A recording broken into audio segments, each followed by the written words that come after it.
Collin, thank you very much for your time.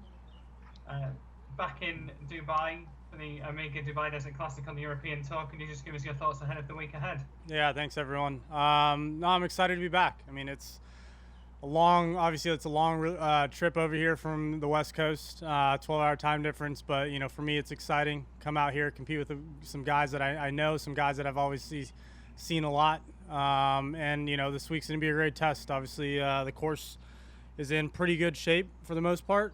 Greens are a little iffy, but off the tee, you got to hit some really good tee shots. You got to keep it in the fairway. So I look forward to it. I've done some pretty good prep. Started off the year, on a decent note, and I look forward to having a solid week here. You say you started the year off strongly. Two T7 results in Hawaii, now up to fourth in the world. Just how keen are you to carry that momentum through into the rest of the year?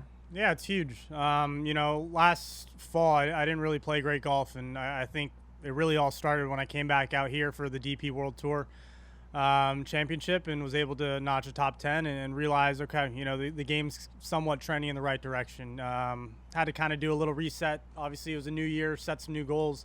But, I came prepared, came ready, and, I'm starting off the year, hopefully, on a really strong foot for the rest of the year.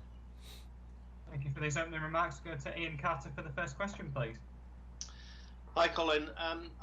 It just strikes me that you've been to Hawaii. You're now in the Middle East. There can be very few individuals in the current climate who have more air miles than you this year.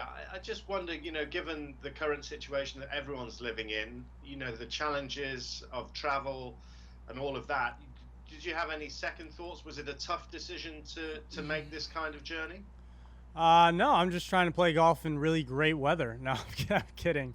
No, this has been an event I kind of knew I was going to come out and play, and there were no second thoughts. Obviously, with what's going on with COVID and regulations and bans to travel in and out of countries, you just have to be aware and just kind of stay up to date with what's coming at us. You never know. Now we have to test coming back in. But for my sake and the people around me, my team, all we're trying to do is be as safe as possible. I think the European Tour has done an amazing job with this bubble.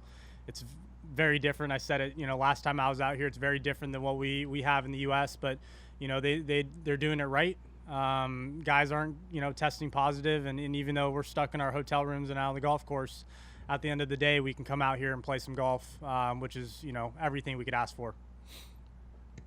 Thanks, Collin. Go well this week. Thank you. Thanks, Ian. Over to Martin next, please. Hi, Collin. Thanks for doing this morning.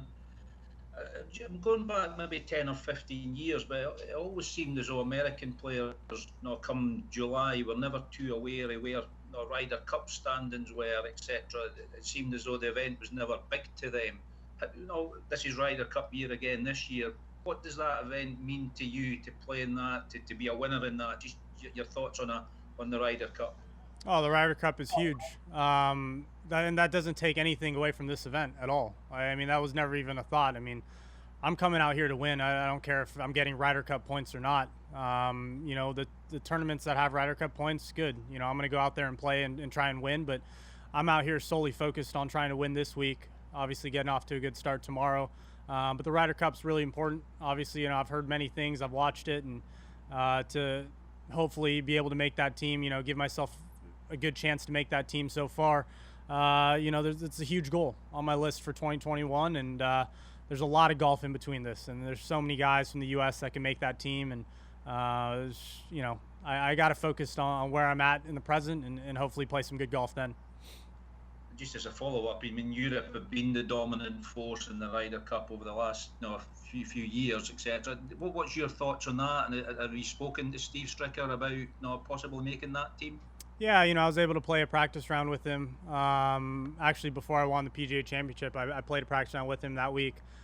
I haven't had a ton of experience, and there's many other guys you could ask that question that would have possibly a better answer. But from what I've played in amateur golf, Walker Cup, Palmer Cup, to me, it comes down to a lot of chemistry. You look at the Europeans, and this was a great example when we were playing at the DP World Tour. We were all hanging out after, obviously socially distant and wearing our masks, but everyone was just enjoying it. Everyone is a tight-knit group, and for the guys on the U.S., I think that's the big thing for us is just have good team chemistry and and from there you can go out and kind of play our own games. Thank you, Colin. Have a good week. Thank you. Thanks, Martin. We'll go back to Ian, please. Yeah. Hi again, Colin. Just sort of following up on that Ryder Cup sort of conversation. Do you sense that you're part of quite a transitional period potentially, as far as the American Ryder Cup team is concerned, especially when you consider that there's a 3-year gap between matches now, and that you could be part of a wave that turns that tide that currently has been flowing in the European direction? Let's hope so. I mean, like I said, those events are so, I was talking to Ian Poulter this week, right? And the fans bring all the energy, they bring the life to everything. And I think that's on all of the players, whether they're on, the Europe side or US side, to just embrace that, because that's what it's all about. Creating this energy, creating this buzz that we never get to see.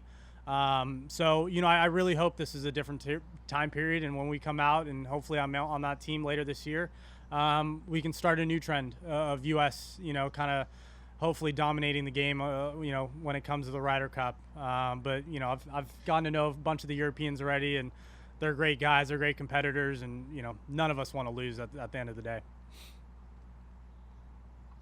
Thanks, Colin. Thanks, Ian. We'll go to John Hopkins next, please. Colin, good morning.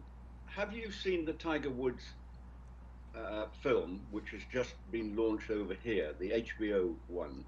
No, I've not. Do you have any interest in watching it? I've seen the comments, I've seen the highlights, and, I wouldn't say there's an interest. I've grown up watching Tiger my entire life, and all I could dream about when I was a little kid was to be able to play with him when he's on the PGA Tour, right? And I've made that dream a reality, and I've gotten to know him off the course. So for me to have a personal connection aside from golf, excuse me, and actually get to know him and talk to him, not just about golf, but about anything else, that's all that matters to me. We all know the history of what happened. The facts are facts. But, for a Tiger documentary, unless he was going to be the one narrating it, I really have no interest. I'd have thought that because you know him as well as you obviously do, that would have made you more interested in wanting to watch something like this.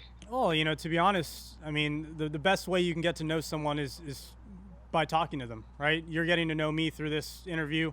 I'm getting to know you by the questions you're asking. And for me to be able to ask Tiger personal questions face to face about golf, sports, family, whatever it may be, that's all that matters to me. I've idolized him, and he's been a role model and a huge reason why I'm here today. So, from what I've seen, comments and whatnot, there is no interest for me to watch it. Roughly how many times have you played with him? I don't know, a handful of times now. Yeah, not double figures anyway. No. No, okay. Do you remember from those times one shot or one thing that he did that really caught you and made you think, wow?